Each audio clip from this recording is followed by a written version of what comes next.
many times people decide to refuse the breath test, and when that happens, you actually create two separate proceedings. One that will happen in the state DMV courts through an administrative law judge, and one in the original court where you're charged.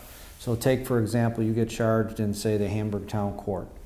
Well, you would get arraigned there, where you plead guilty or not guilty, and at that point the judge would have to take your license pending a hearing at the Department of Motor Vehicles. And that hearing has to be scheduled within 15 days of the arraignment. And once we get to that hearing, if we can find reason to have the case adjourned, you may be able to get your driving privileges back, depending on the circumstances, but you know, that's not always the case. So if you refuse the tests, you may be without driving privileges until the case gets resolved in the town court, because it's only after your case is resolved in the town court that you can get conditional driving privileges.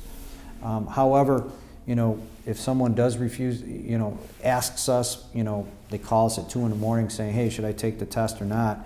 Many times I tell people not to take the test because, you know, you may be providing evidence that puts you in a much higher category of DWI. So, you know, just because you have these other punishments related to your license, our ultimate goal is to keep you out of jail, and taking a test and blowing a very high number may be counterproductive to that purpose.